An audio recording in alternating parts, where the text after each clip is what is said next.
Por ejemplo, hablando de las señales, ahí mismo en Mateo 24, leemos al comienzo, que dice, cuando Jesús salió del templo. O sea, el Señor salió del templo en el sentido de religión, ¿no? En el sentido de que el templo estaba contaminado.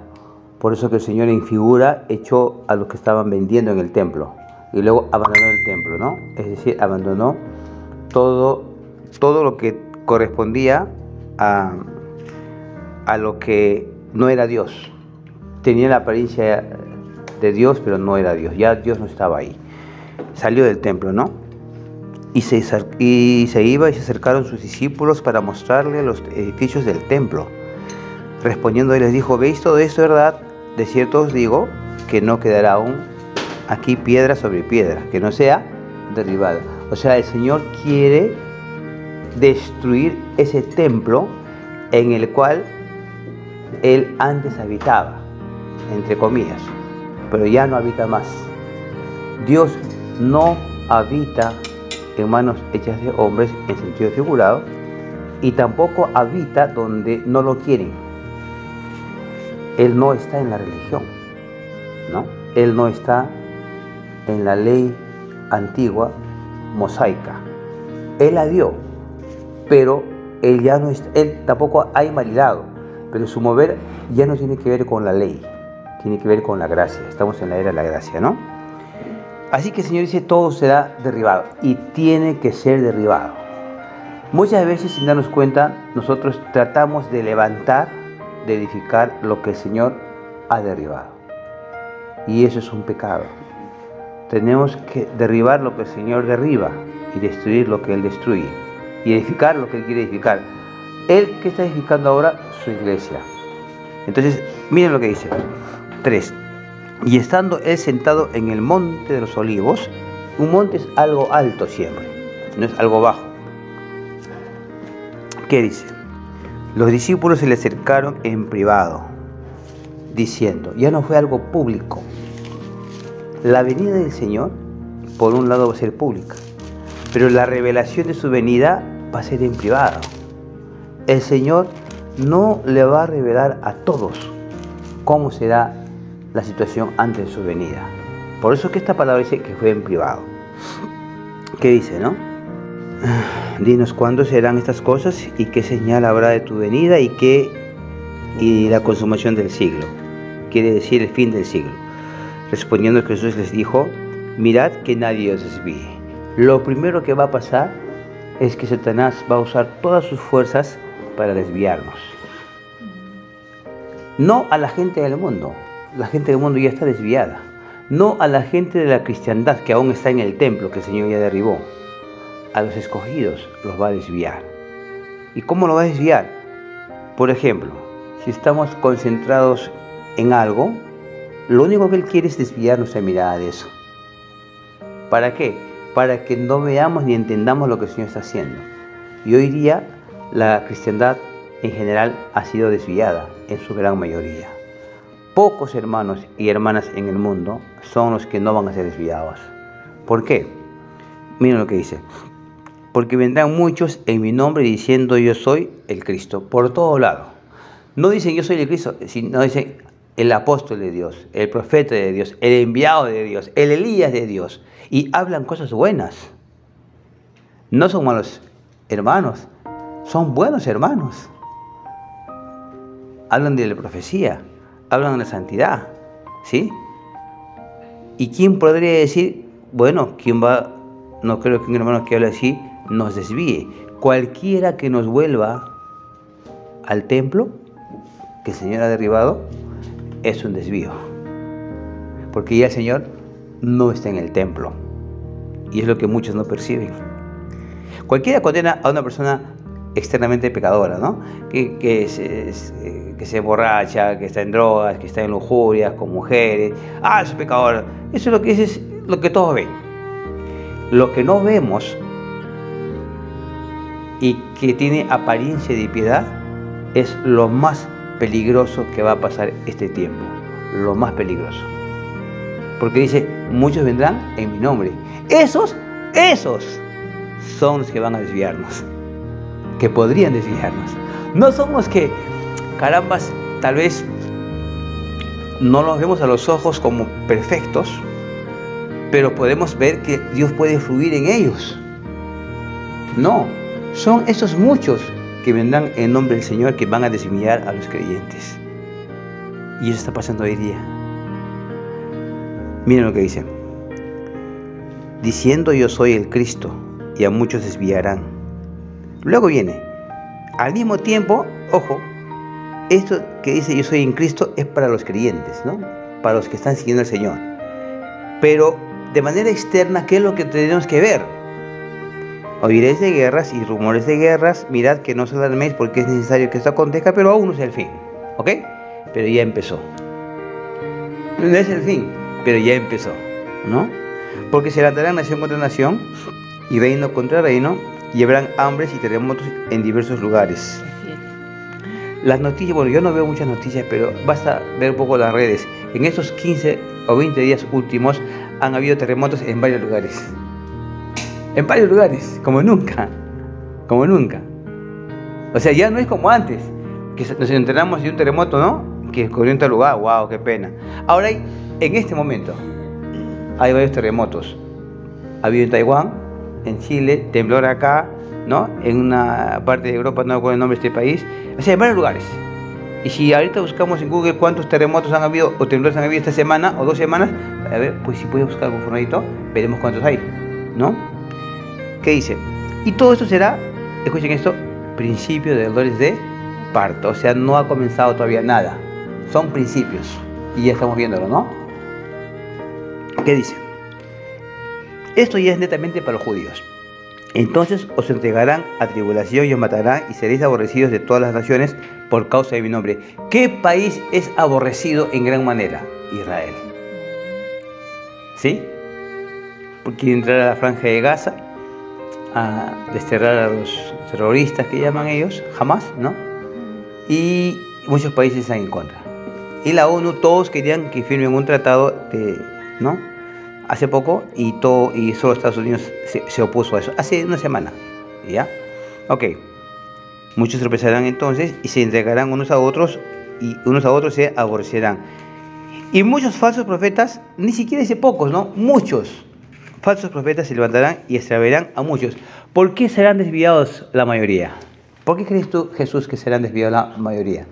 Yo creo que por falta de conocimiento. Por falta de conocimiento, por no conocer la palabra, por decir amén a lo que otros dicen y no conocer la palabra. ¿Está mal que escuchemos de otros? No, pero nosotros tenemos que ir a la palabra, si no seremos engañados. Y por haberse multiplicado la iniquidad, el amor de muchos se enfriará. ¿A quién le está hablando? A los creyentes. Satanás está atacando una cosa esencial en los creyentes, que es el amor que tienen por el Señor. Ese amor ha llevado a los creyentes a dar su vida por causa del Señor.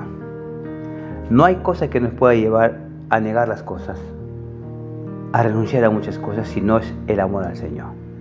Cuando nuestro amor por el Señor se debilita, nosotros nos convertimos en creyentes tibios y no estamos dispuestos a pagar el precio por causa del Señor. Somos creyentes ordinarios. Nos reunimos, leemos la palabra, condenamos esto, aprobamos aquello, pero ya nuestro amor por el Señor no tiene la capacidad de llevarnos a dar nuestra vida por el Señor. El amor de muchos se enfriará. ¿Qué es lo que Satanás está atacando este tiempo en la vida de los creyentes? ¿Qué creen que sea? En la vida particular de los creyentes, ¿qué creen que sea? Se desanima. El amor por el Señor. Eso está atacando, enfriándonos, volviéndonos cristianos tibios. Por un lado, amamos al Señor, pero por otro lado también amamos el mundo y las cosas del mundo. Amamos la religión. Miren lo que dice. Mas el que persevere hasta el fin, este será salvo. La palabra perseverar aparece aquí y aparece en Hechos y en Marcos. En Hechos dice, y perseveraban. ¿En qué? En la enseñanza de los apóstoles. O sea, ¿en qué hay que perseverar? En leer la palabra. Yo no sé cuántos hermanos leerán la palabra todos los días. La mayoría no lo hace. y se lo lee, es como si fuera comida rápida. 5 minutos, chao. ¿Sí o no? ¿Cómo nos vamos a alimentar así? Si ese es alimento para nosotros. O sea, ¿qué creyentes van a permanecer hasta que el Señor venga? Los que coman la palabra, los que se alimenten con la palabra. Porque la palabra, ¿qué produce? Fe en nosotros. ¿Sí? ¿Qué más produce? Aparte de fe. Porque le dice la Biblia en Romanos que la fe viene por el oír, y el oír la palabra del Señor, ¿verdad? Produce amor en nosotros. Amor por el Señor y amor por los hermanos, ¿no? Ahora voy a dar un salto, porque esto ya tiene que ver netamente con la venida del anticristo. Demos un salto al versículo 25, 24 y 25. Sí, o vamos a leer, perdón, 24, 24. Mateo 24, 24. ¿24 qué? En todo lo que va del 24. En todo lo que va del año 24 han habido 23 terremotos. ¿Qué les parece? Nunca eso ha habido antes. Jamás. Provocados. Bueno, sea como fuere, pero la palabra, vamos a suponer que ha sido provocado por los Hars. Igual que las tormentas. Sí, claro. Pero la palabra que dice, que habrán terremotos en muchos lugares, ¿no? O sea, Dios ya sabía que esta gente lo iba a... Por supuesto. 24 y 24. Porque se levantarán falsos cristos y falsos profetas. Escuchen esto. Y harán grandes señales. ¿Quién en su sano juicio va a condenar una gran señal? ¿Podría ser una sanidad de alguien una gran señal? ¿Estás paralítico? Oran por ti, sanas. ¿Es una gran señal o no? Por supuesto. Oramos y que llueva. ¿Quién va a dudar que Dios está conmigo? ¿O no? Pero el Señor nos está advirtiendo. Miren, porque se levantarán falsos cristos y falsos profetas y harán grandes señales. ¿Y qué más? Y prodigios. ¿No es cierto? ¿Cómo podemos ser salvos del engaño en estas circunstancias? Porque yo tengo comunión con muchos hermanos. Tengo varios grupos a los cuales me han añadido o yo he añadido. Y todos hablan de maravillas de este hermano, de aquel, y que predijo eso, el terremoto en Chile, y wow. Y hablan de la santidad de Dios, ¿sí? Porque la palabra dice, sin santidad nadie verá a Dios, ¿sí? Y hablan del amor de Dios, y hablan los milagros existen, ¿no? Que si Dios no hace milagros, no es Dios. ¿Cómo uno va a dudar de estos hermanos que realmente están? Es más, hermanos un poco más y me exhortan y me pegan, ¿no? Me insultan para que yo diga, oye, despierta, pues, ¿no ves que este es el ungido de Dios? ¿No ves todo lo que está haciendo? Así me hablan, ¿no? En esos términos. O sea, me conocen y quieren despertarme para que yo diga, oh, este hermano es el ungido de Dios. Yo solamente guardo silencio. ¿Por qué? Porque cuando leemos esta palabra, tenemos que orar al Señor mucho, ¿no? Porque Él mismo Señor nos está advirtiendo. Estos falsos cristos tienen algunas características. Una de ellas es que hacen grandes señales y grandes prodigios. No son pequeñas cosas, son cosas que son vistas por todo lado. ¿Sí o no? Entonces yo tengo que captar lo que el Señor me quiere decir. Señor, ¿qué cosa quiere decir esto? No te guíes por las grandes cosas que tú veas hacer por otros, porque puedes ser engañados. Ya no obro de esa manera. Sí. Sí. Amén. Amén. ¿Verdad? Sí. En el libro de la vida. Amén. Es verdad. Amén. Sí. Y la gran mayoría hoy día van campañas donde, ¿no? Trae a tus enfermos, tus sanos, o si no, escucha esta palabra de que va a hablar el, ¿no?, del profeta, de santidad, del terremoto, ¡wow! Tengo una Y muchos serán engañados. Tengo una hermana en Cristo Mm. que para detrás de los profetas. Ya, sí, Y el padre me escribió, Sí. mi prima es. sí. Y ahí la ven, que ella viene de la hermana profeta. Ujú. Y ahí la ven que una vez Sí. me llevé a Rufo con su impresión. Ya. De verdad. Sí, que ese día lo debo rato. Claro, ¿no? ¿sí? Yo me di cuenta Bueno. inmediatamente. Sí, sí, ¿no? Se dio cuenta. Ok, hermano, ok, ok, se ok, dio ok. cuenta. Era más mentiroso que... Ya Se escuché. dio cuenta Prueba de usted. eso de que- Es que su espíritu percibe. Sí, hermana, ¿verdad? Me di Su cuenta. espíritu percibe. Sí. Escuchen esto. Sí. De tal manera se dan estos prodigios que engañarán, escuchen, que engañarán, si fuera posible, aún a los escogidos. Ah, no, Y yo me quedo absorto cuando veo esto, ¿no? Por ejemplo, cuando yo escucho hermanos que hablan, pues, ¿no? De los prodigios, ¿no? De lo que va a haber un terremoto acá, y el Señor me mostró que tal fecha, o sea, se atreven a hablar así, o de repente, por ejemplo, empujan a la gente a una santidad que nazca de ellos mismos. Es decir, hermanos que son empujados a guardar la ley. Yo siempre digo, no se puede obligar a un cojo a correr, a un ciego a ver. Tú, yo, nadie tiene la capacidad de ser santo. Si es que el santo entra en nosotros, cada día con la palabra, con la oración, con la comunión, entonces somos santos de manera objetiva. La santidad tiene dos lados. Escuchen esto, subjetiva y objetiva. ¿Qué significa? La palabra santo es ser separados. ¿Ok? Nada más. El Señor, dice, nos santificó. ¿Qué cosa quiere decir? Que el Señor nos separó del mundo. Así que somos santos. Por eso que nos llamamos hermano santo. ¿Amén o no? Yo voy al mercado y escojo este tomate, este no, todo lo que escojo yo es santo. Ha sido santificado. ¿Amén?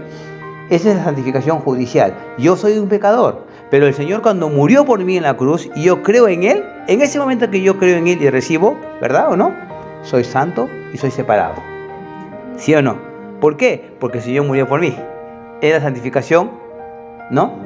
Subjetiva. Pero resulta que soy enojón, de todo me enojo.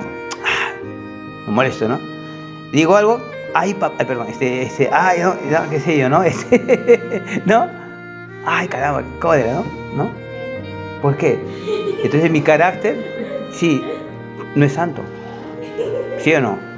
Pero cuando yo como la palabra y cuando el Señor me alumbra y me exhorta, cuando nadie me dice nada y el Señor viene a mí y me dice, le has hablado mal a tu esposa, has alzado más la voz a tu hija, ¿no? Sea como fuere, ¿no? En ese momento yo pido perdón y me arrepiento. ¿Sí o no? Y eso se aplica en cualquier área de la vida, ¿no? Entonces ahí el Señor comienza a trabajar la santidad en mí, objetiva y real, verdadera, experimental. ¿Sí o no? Pero hay hermanos que nos quieren hacer santos a la fuerza. ¿Me entienden o no? No hagas esto, no hagas aquello. Cuidado que estás mirando, cuidado. No. Ok, está bien. Pero yo no voy a ser santo porque tú me dices, es imposible. La ley, escuchen esto, no hace santo a nadie. Porque el Señor Jesús dijo, bueno, antes que el Señor Jesús dijera, en la ley que dice, no matarás, el hombre mata. No mentirás, el hombre mienta. No adulterarás, el hombre adultera. ¿O no? La ley no hace santo a nadie. La ley expone la incapacidad del hombre de ser santo. ¿Qué les parece? Pero uno sí puede, ¿no? Puede vencer. Por ejemplo, si una persona es mentirosa siempre, y entra el Señor y después ya no miente. Ok. Yo no puedo. Tú no puedes. ¿Quién puede? Cristo puede. Por eso que Pablo usó la expresión en Cristo 157 veces. En la Biblia, en Cristo. En Cristo. O sea, todo lo podemos en Cristo. Pero que pensar que tú puedes hacerlo, no puedes hacerlo. Créeme, tú puedes ser santo a los ojos de los hombres, pero no a los ojos de Dios. Porque por eso la Biblia habla, líbrame de los pecados que me son ocultos. ¿Verdad? Solo Dios puede. Así que sí somos santos, porque estamos comiendo la palabra. Estamos siendo santificados por el Señor cada día. ¿Sí? Y tenemos que ser santos. Pero no con ese concepto mundano ¿verdad? Externo, eso no vale para nada. Entonces, acá la mayoría va a caer en el engaño, porque estos falsos cristos harán grandes señales y prodigios y dirán, si no estuviera Dios con ellos, ellos no harían esas cosas. Pero lo que no saben es que el hombre está desarrollando esa ciencia que está oculta en él, ¿verdad? Cuando comió el árbol de la ciencia del bien y el mal, la está desarrollando satánicamente, ¿verdad? La inteligencia artificial tiene que ver con eso. Hoy día ustedes van a ver mucha gente que camina por el agua, que coge el fuego y no se quema. ¿Y qué es eso? Ahí está Dios. Ahí no está Dios, está el diablo, obviamente. Pero ellos no lo saben. Entonces muchos serán levantados en nombre de Cristo y harán grandes señales, grandes prodigios para engañar aún a los escogidos. Por eso es que es muy importante, hermanos, que nos metamos en la palabra. Entonces, una manera que el Señor nos puede salvar, vamos a ir directo, ¿no? Mirad que os he dicho de antemano, así que si os dicen, mirad, está en el desierto, no salgáis, mirad, está en los aposentos, no le creáis. Porque así como el relámpago sale del oriente y brilla hasta el occidente, así también será la venida del Hijo del Hombre. Ok, esto me gustaría explicarles, pero no ahorita, ese es precioso. Voy a leer ahora, vamos a avanzar un poquito, ¿ya? Vamos a avanzar un poquito. El versículo, vamos a leer 42, y con eso acabamos con el 42. Sí, ¿qué dice el 42? A ver. Velad pues, porque no sabéis en qué día viene vuestra Señor. Velad pues, ¿qué cosa quiere decir? Que estemos atentos, sí, despiertos, ¿no? ¿Qué más dice más? Pero sabed esto, Sí, que si el dueño de casa supiese en que vigila, el ladrón habría de venir, velaría. velaría, Y no permitiría, ujú, que sí, penetrase en tu casa. claro. La vigilia comienza a las 6 de la tarde, 6 a 9, 9 a 12, 12 a 3, 3 a... No sabemos en qué vigilia va a venir. Quiere decir que estemos despiertos todo el tiempo, ¿no? ¿Qué dice? Por tanto, también vosotros estáis preparados porque el Hijo del Hombre vendrá a la hora que no pensáis, ¿cierto? Pero hay una manera que el Señor dice, yo les voy a dar el secreto para que ustedes no sean engañados, es lo que nos quiere decir, si no sean salvos. Miren lo que dice. ¿Quién es pues el esclavo fiel y prudente, al cual puso su Señor sobre su casa para que les dé el alimento a su debido tiempo? Bienaventurado aquel esclavo al cual cuando su Señor venga le haya haciendo así. ¿Cómo es que el Señor nos va a encontrar a nosotros cuando Él venga? ¿Cómo nos tiene que encontrar en Gadi? ¿Cómo? Velando, preparados. ¿Pero cómo? Porque velando yo sé, está despierto, preparado, ya, pero ¿qué? ¿Cómo? Miren lo que dice el versículo, acá está la respuesta.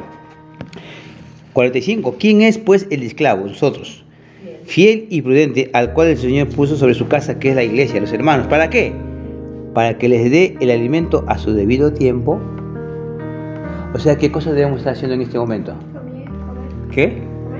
Dando de comer a los hermanos. ¿Sí? La palabra. La palabra que el Señor nos habla a diario.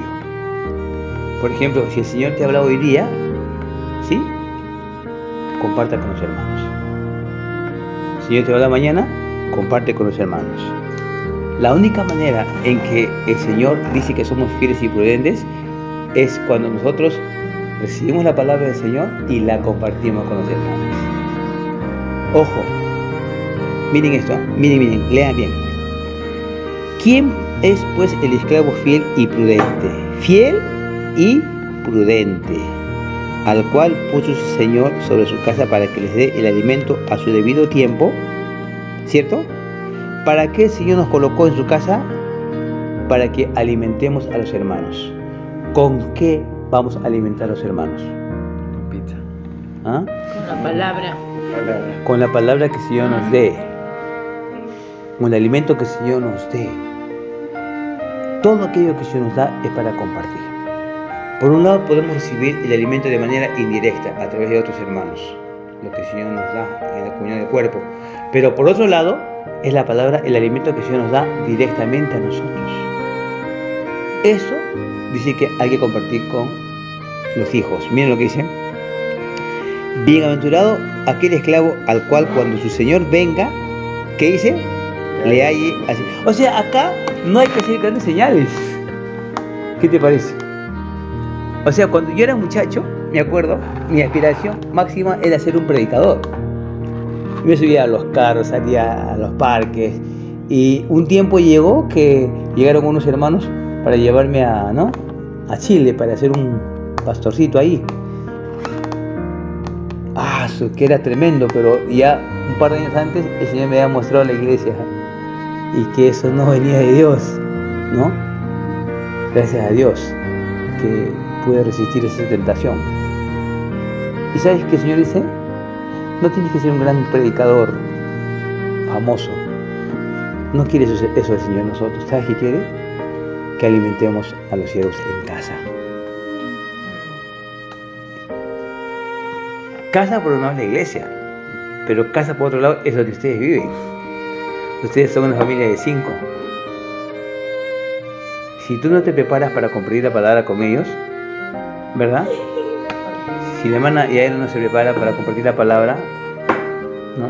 Los hijos que van a recibir, ¿no es cierto? Tenemos que alimentarnos con la palabra y compartir. Es la manera como el Señor nos quiere encontrar. O sea, vale decir, si en este momento el Señor viniera por nosotros y nos encuentra así, ¿qué tal? Estamos chéveres. ¿O no? Estamos bien. Porque dice que el Señor, por un lado, muchos predican. No. Ellos dicen, cuando el Señor venga, dice que uno estará en el campo, ¿no? Y uno será tomado, otro será dejado. Una mujer estará en el molino, una será tomada y otra será dejada. Esa es una parte de la verdad. Pero más abajito el Señor nos da otra pista. No solamente uno estará en el campo, uno en el molino. ¿Qué dice acá? Que cuando el Señor venga, va a hallar al esclavo en su casa. ¿Qué haciendo? Alimentando a los hermanos. Yo una vez escuché una prédica. Hermano, no piense que cuando el Señor venga, usted va a estar ahí compartiendo con sus hermanos en su casita o en la iglesia. No, Él va a venir, usted va a estar en el campo, va a estar en el molino. Es verdad, pero acá dice claramente que el Señor vendrá y lo hallará ¿dónde? En la casa. Y cuando el Señor venga, si leemos antes este versículo, habla de Noé. ¿Qué estaba haciendo Noé con sus hijos? Estaba construyendo el arca. Eran 4 familias. Por un lado eran una, pero por otro lado eran 4, ¿no? Porque cada uno tenía su esposa. ¿Sí o no? Entonces, ¿cuántas casas hoy en día se reúnen para alimentarse de Cristo? La mayoría va al local de reunión, ¿no? Escucha al pastor o al líder. Pero ¿cuántas casas se reúnen, ¿no? Para alimentarse de Cristo? Yo les pregunto, ¿todos los días almorzamos o no, hermano? ¿O de vez en cuando? ¿O tomas desayuno? De vez en cuando. Claro, si tú no almuerzas y no tomas desayuno de vez en cuando, eres extraña, eres de otro planeta. Pero los normales comemos todos los días. ¿Sí? Tomamos desayuno todos los días. ¿Dónde? En casa.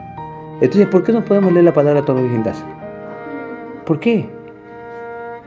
La religión nos ha enseñado a ser domingueros, a ser sabatinos o a ser de vez en cuando.